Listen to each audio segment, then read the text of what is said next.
Chapter number 17 MCQs matric mathematics. आज हम chapter 17 के MCQs को हल करते हैं। तो पहला हमारे पास है which one is subset of n। n का मतलब सेट ऑफ नेचुरल नंबर्स। तो ऑप्शन दे दिए A, B, C और D। अब मैंने पहले से ही लिख दिया है कि n का मतलब सेट ऑफ नेचुरल नंबर मैंने लिख दिए, z का मतलब है सेट ऑफ इंटीजर्स। इस तरह से इवन नंबर मैंने लिख दिए, मैंने प्राइम नंबर भी लिख दिए और मैंने रेशनल नंबर का सेट भी लिख दिया। अब इन चारों में से सबसेट वो होगा जिसके सारे एलिमेंट नेचुरल नंबर में शामिल हो। तो अब आप देखें कि z में नेगेटिव नंबर आते हैं, तो नेगेटिव नंबर तो यहाँ नहीं है, तो इसको मैंने काट दिया। इवन नंबर में भी नेगेटिव नंबर आते हैं, यहाँ नेगेटिव पॉसिबल ही नहीं है, इसको हटा दिया हमने। और रेशनल नंबर के अंदर भी नेगेटिव वैल्यू आ जाती हैं, तो लिहाजा ये भी इसमें शामिल नहीं हो सकते। मगर ये जो प्राइम नंबर्स हैं ये सारे के सारे नंबर इसमें शामिल हैं, तो हमने क्या कहा कि ऑप्शन पी सही है। अब उसके बाद सेकंड पार्ट में है tabular form of set A is x such that x belongs to Z and x square is 25।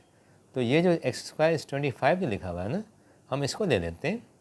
अब यहाँ से एक्स की वैल्यू निकालते हैं, तो एक्स की वैल्यू निकालेंगे, स्क्वायर हटाएंगे तो ये प्लस माइनस रेडिकल में आ जाएगा, और 25 का स्क्वायर रूट 5 आता है। तो x की वैल्यू कौन सी आ गई?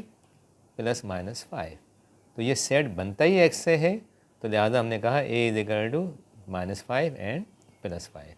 तो ये ऑप्शन किसके साथ है हमारा, देखें कौन सा ऑप्शन है, बी ऑप्शन है। नेक्स्ट पार्ट 3 हमारे पास है for two sets a and b if order of a is equal to order of b then which one is right. अच्छा, हम जानते हैं कि अगर दो सेट्स का ऑर्डर मतलब दो सेट्स की तादाद अगर सेम होती है तो उन्हें कहा जाता है इक्विवेलेंट सेट्स। और इक्विवेलेंट सेट्स हमें पता है कि हम इसको कैसे शो करते हैं।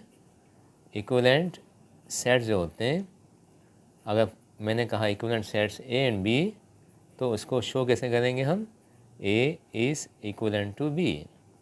तो इक्विवेलेंट सेट्स कौन से होते हैं, जिनकी तादाद एक जैसी होती है, यानी कि जिनका ऑर्डर सेम होता है। तो इसमें इक्विवेलेंट कौन सा, ये सबसेट है, इज इक्वल टू है, ये इक्विवेलेंट की साइन आ गई ना।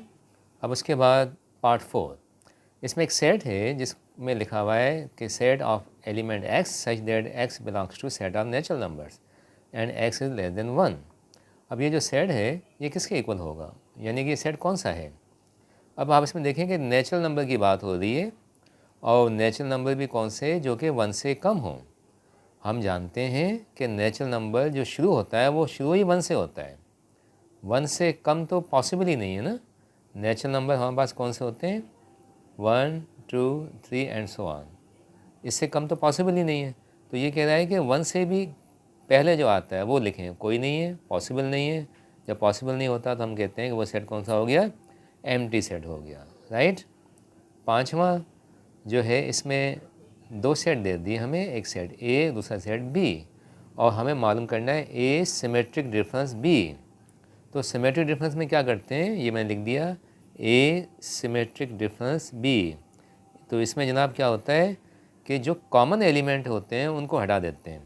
दोनों में कॉमन एलिमेंट कौन सा है, एक 2 यहाँ पर है, 2 यहाँ पर हट गया, 4 यहाँ पर है, 4 यहाँ से हटा दिया, ठीक है। जो एक जैसे हैं दोनों में वो हटा दिए। अब जो इसमें बचेगा वो भी लिखा जाएगा, और जो इसमें बचेगा वो भी लिखा जाएगा।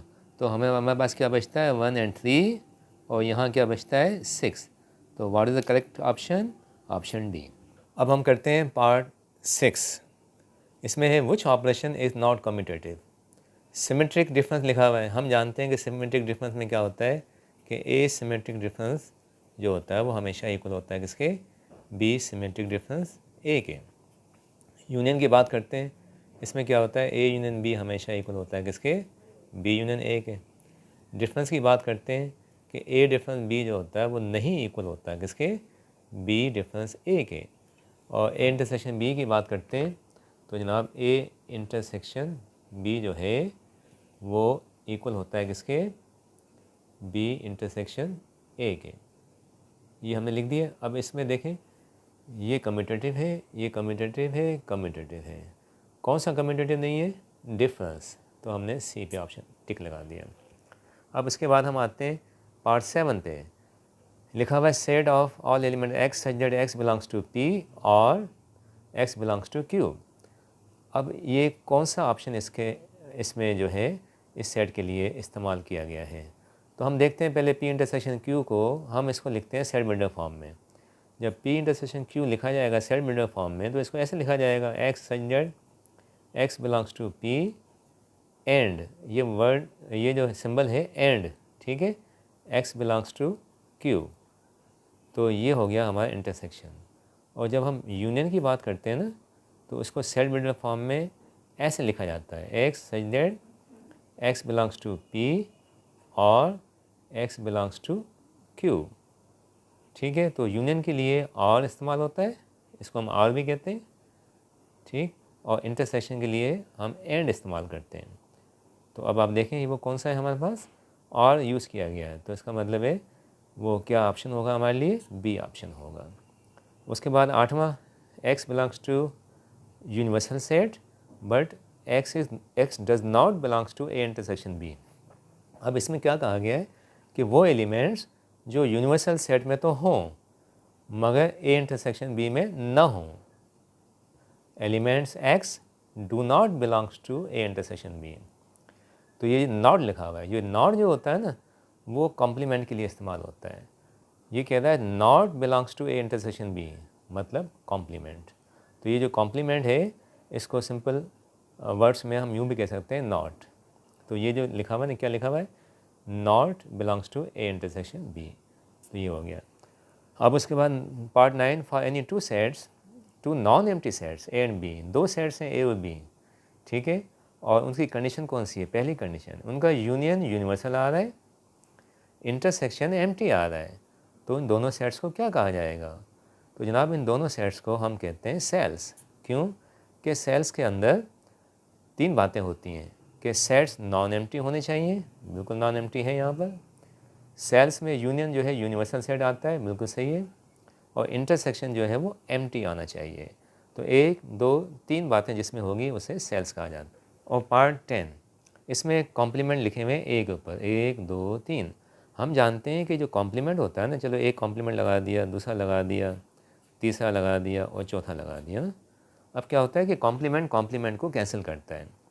ये कॉम्प्लीमेंट इस कॉम्प्लीमेंट को कैंसिल कर देगा, ये कॉम्प्लीमेंट इस कॉम्प्लीमेंट को कैंसिल। तो एक कॉम्प्लीमेंट दूसरा कॉम्प्लीमेंट कैंसिल। तो अब अगर मैं 3 लिखता हूँ, 1, 2 और 3, तो ये दो तो आपस में कैंसिल हो जाएंगे, एक और एक कैंसिल हो गया तो एक बचेगा ना। तो इसका आंसर क्या हो जाएगा? A complement.